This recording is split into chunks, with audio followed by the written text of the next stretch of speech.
Salut à tous et bienvenue sur Mininch, la chaîne d'actualité des miniatures, mais pas que, puisque aujourd'hui on se retrouve pour un nouvel essai automobile avec la nouvelle Peugeot 308 en vert olivine. Alors pourquoi cette teinte? Tout simplement parce que c'est celle qu'on va retrouver le plus en miniature, et donc aujourd'hui on se retrouve pour la présentation du modèle 1.1, du modèle 1.64 et aussi du modèle 1.43. Allez, c'est parti, on va faire le tour du propriétaire tout de suite.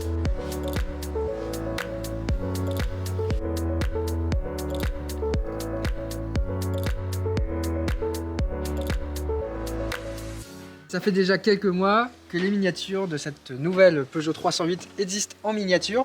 Alors elles sont disponibles sur la boutique en ligne Peugeot, également sur le site du fabricant Norev, puisque ce sont deux miniatures de Norev.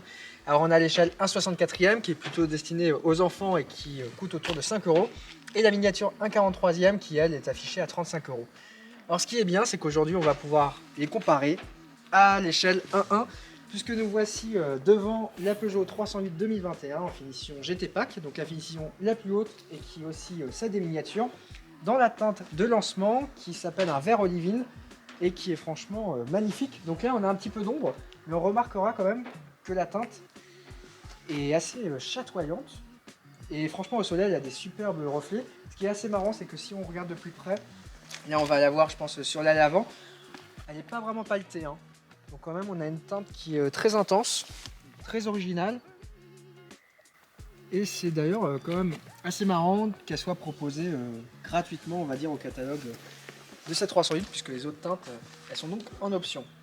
Alors si on regarde rapidement côté latéral, on remarque tout d'abord à l'arrière cette ligne qui vient en fait s'arrêter au milieu de la porte latérale. C'est assez original et elle ne va pas forcément repartir à l'avant de la caisse. Deuxième ligne qui est au milieu ici des portes.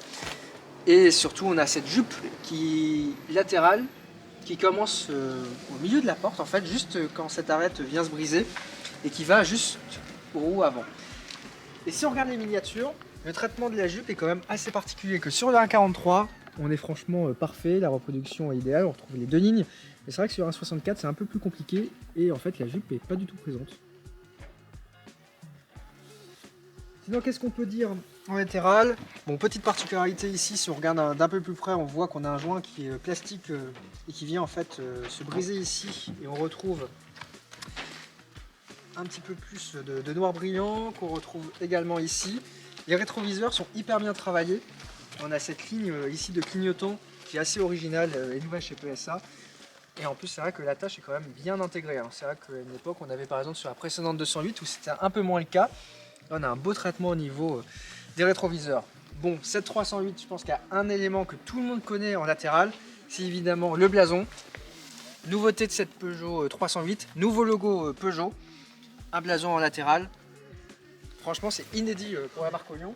Sur les miniatures, c'est bien présent sur la 1.43e. Et encore une fois, là, un 64e, elle fait l'impasse.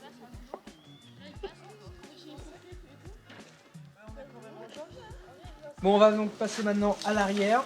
On retrouve ici le nouveau blason, le nouvel emblème de chez Peugeot. La particularité, c'est évidemment les feux, qu'on peut le qualifier de 3D. Mais ce qui est intéressant, en fait, c'est que si on regarde de plus près les feux, déjà on a le petit logo ici Peugeot qui se cache, on m'a dit, juste ici. Et surtout, en fait, ils sont également en relief. Donc ils sont en 3D à l'intérieur, mais ils sont aussi en 3D à l'extérieur. On a deux nervures qui sont là. Et on a les fameux trois grandes griffes qu'on retrouve à gauche, à droite, les trois fameuses griffes de chez Peugeot. Le bas de caisse est relativement classique. À noter les feux de recul qui sont tout en bas. Ils sont vraiment ici. C'est assez original, on avait l'habitude de les voir dans les blocs optiques assez hauts. On est beau avoir la finition GT, on n'a pas d'échappement visible. On va juste avoir les deux chromes ici qui vont être suggérés. La plaque classique. Et le tout par contre est dans un plastique qui est hyper beau. En fait c'est un laqué, c'est même encore latéral. Bon là on a roulé un petit peu donc ça se salit. Et ça franchement par rapport à la concurrence qui a l'habitude d'utiliser des plastiques parfois granuleux, là c'est vraiment hyper quali. Qu'est-ce qu'on peut dire également? Si, pour ouvrir le coffre, alors, on a cherché quand on a mis la voiture. C'est vrai que... où est-ce que c'est? En fait le petit bouton se cache juste ici. Et c'est aussi original, mais quand on ouvre le coffre, bah, les feux se coupent. Bon, qu'est-ce qu'on peut dire également? Là on a le fameux profilé ici qui vient épouser la forme de la custode et les miniatures. Tout est bon, quasiment. On a juste les 1/64e où justement on a la teinte de custode qui n'est pas présente. On peut le voir légèrement ici. Bon, tout simplement, je pense que c'est pour une raison de coût, hein, parce qu'on est vraiment sur de la petite peinture. Par contre, la 43e est parfaite. Le traitement des feux est tout bon. On a le relief 3D qui est bon, le design des feux qui est bon. On a bien marqué Peugeot, on a bien marqué hybride au bon endroit. On a les bonnes custodes, on a les bons feux. Bref, c'est quasi un tout bon. Également à noter l'absence de l'antenne Shark, qu'on peut qualifier d'airon de requin sur la petite 64. Bien présente sur un 43e. C'est assez bizarre qu'ils aient pas fait une petite moulure quand même sur la 64. L'antenne est quand même assez bien intégrée. Peugeot aurait peut-être eu la possibilité de ne pas la mettre, mais franchement, en la mettant en noir comme ça fait un rappel des jantes ici, de l'entourage de vitres. En fait, ça donne un côté un peu plus sportif. Bon, on a vu la face arrière, on a fait le latéral. Je pense que maintenant, on va pouvoir s'attaquer au lion qui est situé à l'avant. Alors globalement, le design de cette 308 reprend celui d'une 308, mais c'est vraiment la face avant qui change tout, puisque le nouvel emblème est présent, et il est présent au milieu d'une calandre qui est un petit peu remplie d'étoiles à la Mercedes, avec des petits aspects chromés. On retrouve les caméras, logo 308 qui est noté ici, et après on a les fameux blocs optiques qui arrivent, qui sont classiques, mais vraiment ce qui fait la nature de cette 308, c'est la présence des deux crocs, très importante et prédominante. Alors il y a un petit peu de changement au niveau du style par rapport au 508, 3008 ou également 208, puisque la croc n'est pas dans la continuité du bloc. On retrouve ici un petit insert qui est censé faire un petit peu chrome, et en fait elle part vraiment de très très loin à gauche, quasiment de l'aile. Et également, si on regarde son traitement, on voit qu'il y a des petites nervures qui sont présentes tout en bas. Alors la question c'est pourquoi. C'est vraiment minime et impossible de voir quand on est à plusieurs mètres. En fait, tout simplement, ça va reprendre ici le dessin des élargisseurs d'ailes qui sont présents. Donc on a toute cette partie là qui vient là, et après en fait qui vient dans un certain sens se confondre avec la grille qui est latérale. On notera également que le pare-choc est quand même extrêmement bien travaillé à l'avant. Ici, la présence de la suite de la jupe qui s'arrête. Et c'est vrai qu'on l'a noté tout à l'heure, on ne l'avait pas vu, mais en fait la plaque d'immatriculation, elle n'est pas tout simplement posée dans la grille. On voit ici qu'elle est vraiment en fait posée tout simplement sur le pare-choc. Il a vraiment eu le dessin du pare-choc. Après ils sont venus mettre la grille. Et franchement, cette calandre, elle donne qu'une envie, c'est d'être regardée. Et à l'œil, elle est vraiment magnifique, et surtout ça permet vraiment de voir la Peugeot d'assez loin. On notera ici d'ailleurs deux blocs de chrome en latéral. Ça augmente encore l'impression de grandeur de la calandre. Et par contre le capot, lui, c'est très simple, hein. C'est une nervure à droite, une nervure à gauche, et c'est tout. Et d'ailleurs les nervures, elles vont tout simplement nulle part, hein, puisqu'on ne les retrouve pas sur le pavillon, qui est un pavillon très classique. On avait testé dernièrement l'Arcana et on avait des nervures sur le capot qui partaient également sur le pavillon. Et là c'est très très lissé. Alors, c'est très chargé à la calandre avant, forcément en miniature c'est compliqué à travailler. Il y a eu deux solutions qui ont été prises chez Norev. Alors sur un 64, en fait, on peut voir que la calandre est tout simplement peinte, et même les feux. Là, rien qui est rapporté, c'est que de la tempographie et de la peinture. Bon, forcément, le chrome est très présent. C'est difficile de faire des petits points, donc ça fait une calandre qui est quand même très très chromée, un peu plus que dans la réalité. Bon, par contre, le capot étant assez simple à faire, ça donne quelque chose qui est fortement réaliste. Un 43e parti pris a été réalisé d'intégrer une calandre qui est rapportée avec un plastique. Là par contre le traitement est quasi parfait en fait, et la réplique est vraiment très bien faite. Bon, les crocs sont peut-être un petit peu trop importantes au niveau de la charge de peinture, mais les fonds ont été rapportés et on retrouve correctement les nervures sur le capot. Si à l'extérieur, sur cette nouvelle Peugeot 308, il y a tout qui change dans un certain sens, c'est également le cas à l'intérieur, puisque franchement il y a beaucoup de nouveautés sur cette nouvelle Peugeot 308. À noter également dans un premier temps sur l'interface centrale.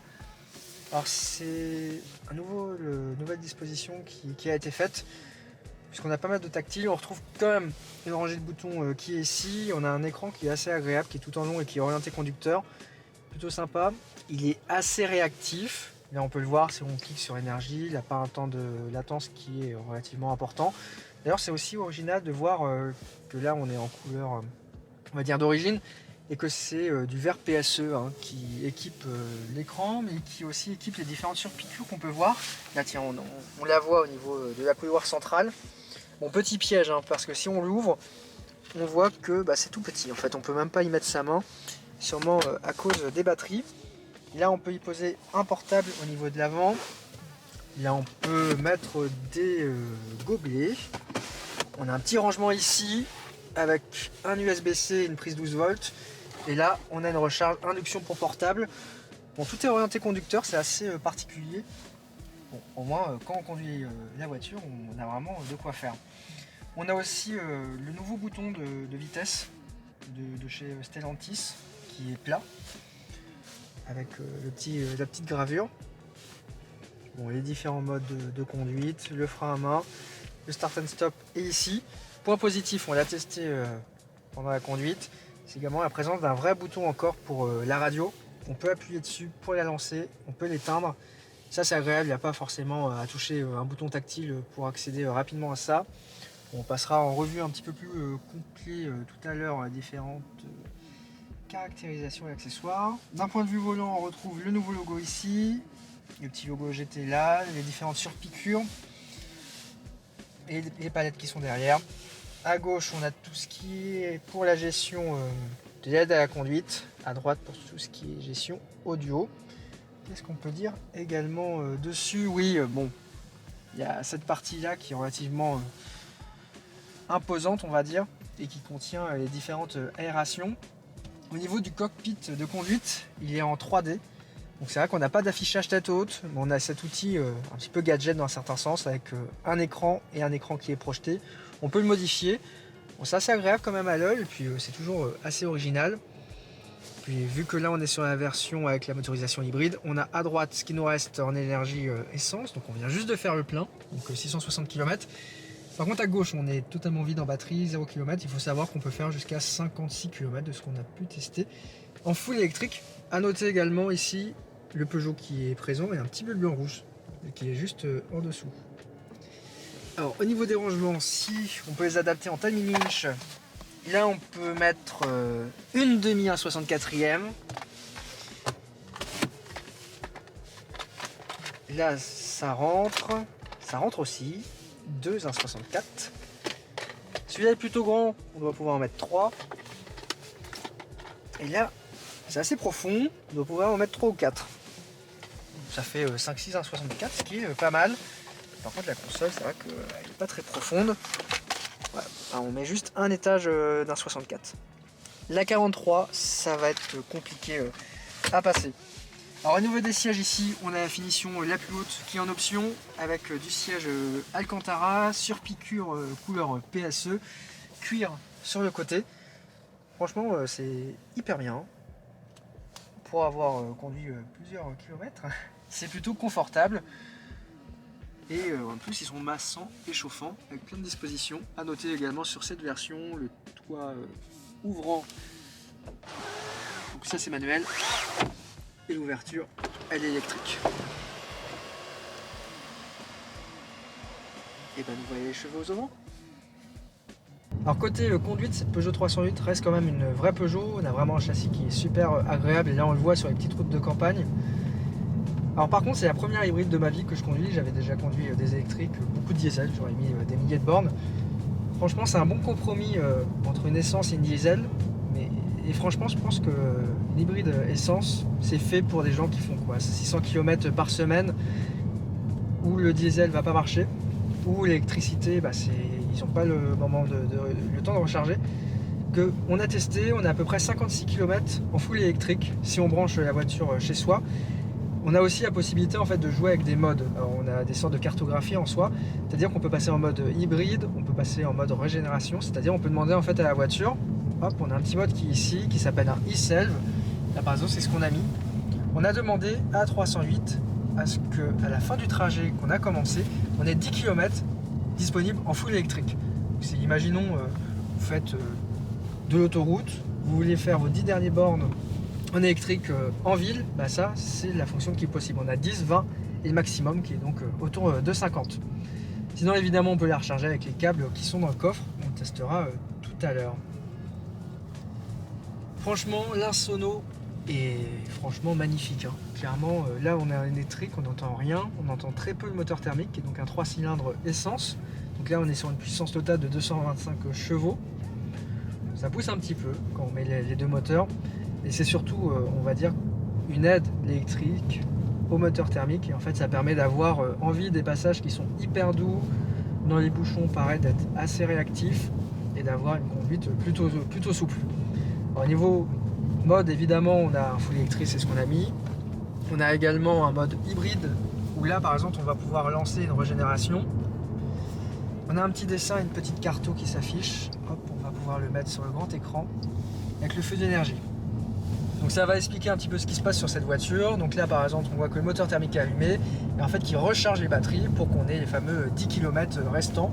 L'animation se retrouve au niveau du tableau de bord qu'on peut modifier. Donc on a à peu près 4 modes de disposition, celle-ci, celle-ci, celle-là, celle-ci et celle-ci. Alors parlons de consommation. Donc depuis qu'on a la voiture, on a fait 1000 km avec. Donc je pense que c'est une bonne distance pour pouvoir tester la conso. On est à 6,3 litres. On a fait beaucoup d'autoroutes hier pour aller en baie de Somme. Et forcément sur autoroute, on consomme un tout petit peu. Par contre là, cette nuit, j'ai réussi à recharger la voiture chez moi puisque j'avais la prise. On a fait 240 km, beaucoup de 4 voies à 110 puisqu'on est en Bretagne. Et on est à 5,5 litres de consommation. Alors clairement, c'est le type de voiture en fait qu'on utilise en semaine en étant 100% électrique puisque vous pouvez la recharger chez soi et sûrement au travail si vous faites moins de 60 km par trajet. Et le week-end, un départ rechargé comme là, un petit week-end en Bretagne, ça fait du 5,5 litres. En moyenne, on peut facilement faire du 2 litres, 2,5 litres je pense sur la semaine. Et quand même pour une essence de 225 chevaux, c'est pas beaucoup.